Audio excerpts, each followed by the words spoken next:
Kramajaya ini ditulis dengan banyak versi dan itu tidak perlu dipelajari. Ada yang Kramajaya tanpa spasi, ada Krama spasi Jaya, ada yang nulis dengan bahasa kita Palembang Kramo Jayo, ada juga yang salah tulis kemarin waktu liputan di beberapa TV Kromo Joyo, gitu kan. Tapi maksudnya adalah orang yang sama. Tapi kalau kita mau patenkannya, kalau ejaan lamo Kramajaya tanpa spasi, J-nya pakai D. Nah, itu ejaan lamo ya. Tapi kalau kita ini kan nggak apa-apa. Kramajaya ini ditulis dengan Kramajaya adalah gelar seorang pangeran yang sangat berpengaruh di masa akhir Kesultanan Palembang Darussalam. Beliau memiliki nama asli Raden Abdul Azim. Jadi nama beliau, nama lahirnya Raden Abdul Azim bin dari Raden Muhammad Hanafiyah. Jadi apa? Jadi kalau kita kan kenal tadi Pangeran Kramajaya, tapi insya Allah sampai Fatihah tadi ya. Tapi nama aslinya ada Pangeran Abdul Azim. Ada yang nambahin Pangeran Abdul Azim Nasodiraja juga, karena gelar dari orang tuanya adalah Pangeran Natadiraja. Itu yang pertama. Beliau dilahirkan di Palembang pada tahun 1207 Hijriah atau bertepatan dengan 1792 Masehi. Jadi sudah 1700 yang lalu dia lahir.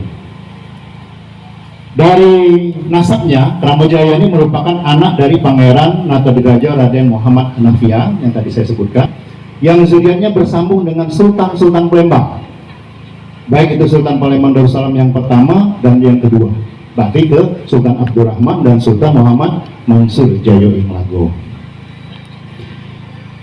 Kemudian beliau juga menikahi, nah tadi sempat saya singgung, beliau menikah dengan permaisurinya adalah anak dari SMB2, jadi menantu, dan ada istri yang lain.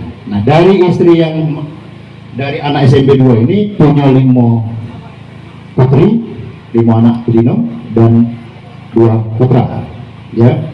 Jadi 7. Ini baru sih kok cabang, belum ada cabang yang lain. Jadi kalau nak kita susuri status tanah ini ya tanah gudel sebenarnya, orang Palembang ngomongnya. Kalau rumah gudel, kalau tanah gudel, tanah waris, tanah yang dihibahkan menjadi ungkonan. Dalam sejarahnya kami lihat catatan di pemerintahan Belanda itu 3,2 hektar luas tanahnya. Jadi kalau sampai ke Jalan Lematang situ, sampai Salendra, Simpang Dimpo, Qur'ania, tapi kecap emas masuk semua. Itu kalau kita nak ngitung yang awal. Nah, untuk yang akhirnya tersisa tanah ini kurang lebih ya 500 meter persegi yang ada ini. Kurang lebih. Ya, kurang dikit, lebih dikit. Kalau tidak saya, ukurannya emang cek-cek. Gitu. Nah, beliau juga sebagai menantu dan istrinya bernama Raden Ayu Khotimah. Raden Ayu Khotimah. Kemudian punya anak 7, dari 7 ini maka akan bercabang sampai layang garis sekarang, mungkin garis keturunan ke-6, ada yang ke-5, ada yang ke-7 gitu kan. Belum dari istri yang lain. Nah Bapak Ibu bayangkan kalau misalnya dia punya 3 istri, baca dong, 3 pabrik yang melahirkan anak-anak. Ya kalau wong kita, wong Islam tidak masalah. Banyak anak, karena banyak anak di samping katanya banyak rezeki menurunkan zuriat, katanya itu prinsip yang kita zaman dulu. Susunan ini diasingkan setelah Sultan Mahmud Badarudin II diasingkan ke Ternate. Beliau ini dipanggil oleh Sultan. Dipanggillah 4 pangeran pada waktu itu. Yang pertama Pangeran Kramajaya, kemudian Pangeran Sawaluddin, Pangeran Abdurrahman, kemudian Pangeran Cik Hasan. Nah mereka ini dipanggil, dititipkan semasa aku diberangkatkan. Tolong kalau jom kita ini lurui Palembang, jingoi Palembang ini, ya karena aku jauh bakal dibuang kira-kira. Perjalanan SMB2 sendiri itu tidak langsung nyampe ke Ternate, Mang Cek. Jadi jangan bayangkan sekarang naik plane, naik pesawat langsung nyampe 2 jam. Kalau zaman dulu itu baca berbulan-bulan, apalagi pakai sistem pelayaran estafet. Jadi dari Palembang mampirnya kemana? Karena ibu kota pada masa penjajahan itu adalah Batavia, maka mampir dulu Batavia, lapor dan tahanan sudah kami bawa. Nah, kira-kira mah itu kan, mampir dulu ke sana.